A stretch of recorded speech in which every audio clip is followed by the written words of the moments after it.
So today I want to talk about some of the fly safety maps and the restrictions around where you can fly. On the internet and on YouTube I've been hearing people talk about the maps they use, and a lot of people use DJI GEO Zone maps. They're fly safety maps from DJI. But also one main thing I want to show here is that they don't represent true FRZs in the UK, and they're quite different from the CAA's official maps and what they recommend you have. And you can see here cap 2320 June 2023 release. You can see that it has small airfield maps and just showing you the difference. Never fly in the spaceport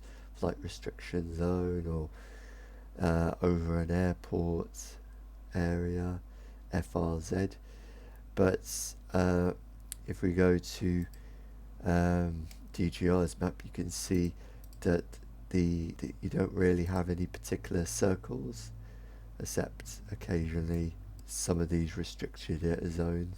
But the majority of zones, they don't have any real restrictions. Like, you couldn't fly in here with your drone because it's actually locked. The actual app will stop you, and the blue zones here and the red zones here, the actual lock where you have to get permission from DJI and the airport or the zone to actually fly a drone. And you got military facilities which also require authorization. And the power station, for example, there. If we go to the CAA's recommended site, which is NAT, you can get all the shows all the restricted areas. So basically, it's all the restriction zones in the UK, and as you can see, you can download it. You can click on the various areas, get all the restrictions. You can even download it to the KMZ files to download to Google Earth. You can download it to Google Earth and it will show you all the restricted air zones, and you can get information about each of the zones and see where their actual restrictions are, which is just airspace as well.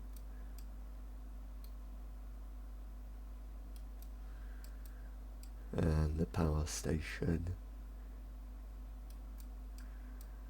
doesn't show other areas, smaller airports and areas that may not be listed here, but this is the actual FRZ that you must follow in the UK. Another thing I wanted to talk about was that to fly, because the first drone I had was a Holystone, which is a HS720, which is 466 grams, or approximately around there, and you need to have a flyer ID and an operator ID to fly it, and there's restrictions because it's above 250 grams. So if we go to so that if you here you get a sort of, it's above 250 grams, you need a flyer ID and you need an operator ID. But if you get because DJI drones are some of the best drones available on the market, and you don't, the Mini 3 Pro, which I bought about a couple of months later when I realised you can fly it with less restrictions on where you can fly the drone. And you also, another thing is, the only thing you need, because it has a camera, so you do need an operator ID, but you don't need a flyer ID, even like the larger drones like my Holystone, because it's below 250 grams. For that reason, you don't have to do the online test or exam, which is about 30 or 40 questions when you do it on the internet, and you can fly in the A1 category, whereas the my HS720 Holystone drone, I have to fly in the A2 category, which means that because it's above 250 grams, I can't fly it closer than 50 meters, and I can't intentionally fly over people unless I get the A2 COFC, which means I can fly up closer than 50 meters. I think it's something like 30 meters of people, but without our actually, it says you can fly close to people but not intentionally over people, where you can do that with drones below 250 grams. Not that I say you should, because it can be intimidating flying drones at people or close to people, so I would generally give a bit of at least 10 or 20 meters from people, just to give that distance, so they don't feel, because then they might challenge you or feel threatened by your flight if you go too close to them. So that's the way that I personally do with the small drones. If you don't because you're not required to have a fly ID, you're not required to do the online test, and therefore you might not know all the restrictions, like knowing about FRZs. And if you use the DJI's GEO Zone, you might not know the way that you can fly in these areas. But if you go to NATS, you can see flight restricted zones, so you could get in trouble for it if you were caught flying in these areas, but they're not shown in DJI's GEO Zone restricted areas. So how do these restrictions go? So the red one is that you need to get permission from the airport to enter this zone. You then have to contact DJI to show that you've got permission from the airport, and then they will send you a link to unlock your drone at a specific time. I think it's like within an hour, once you've got the permission to fly from the airport. The same thing with an authorization from in the blue zones, regular, restricted zones, and enhanced warning zones. They all require restriction permission to unlock to fly there. The grey zones are 500 meters restriction zones, or 150 meters. It varies a bit from the areas, but it's basically in the UK its maximum altitude is 120 meters, but you can fly higher with the DJI's app, but obviously in the UK you are supposed to be limited to 120 meters. And the yellow area is usually just a bit further on from runways and other areas. It's sort of a lower airspace where there's an increased risk of aircrafts. You take on full liabilities for flying in the yellow zone. So to show a bit of what you get, the kind of messages you get in the DJI Fly Safe app, GEO Zone app, I'm going to show Shoreham Airport. If we use drone scene, and we go to Shoreham Airport, as you can see, this shows DJI GEO zones for the map. It's the red area here is the actual flight restriction zone, and this is the red is the airspace. As you can see,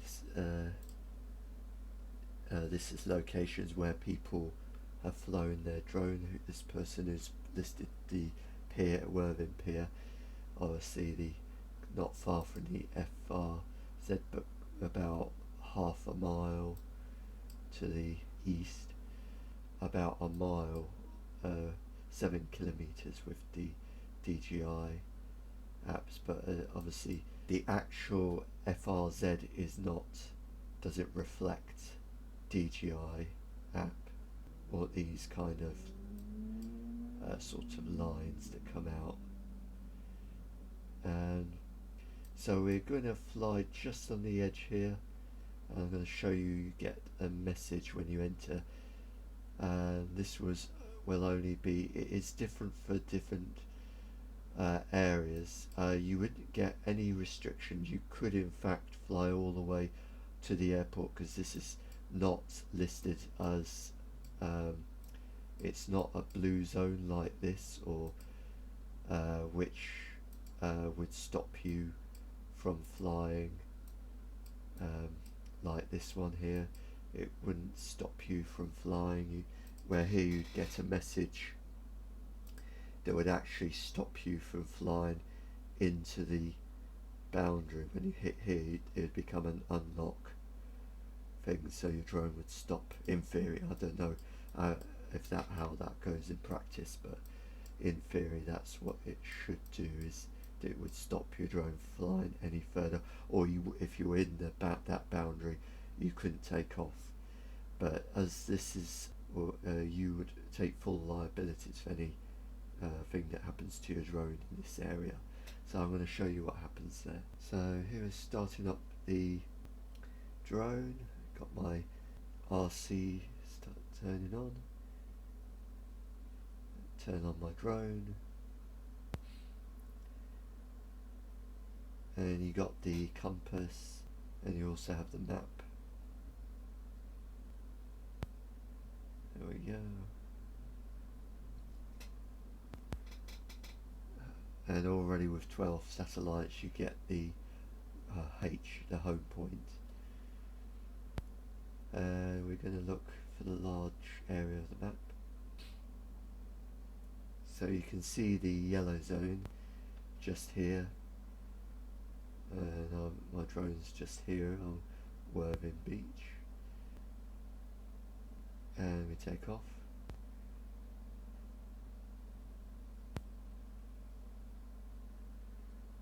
So about 100 meters or 50 meters from the edge of the zone.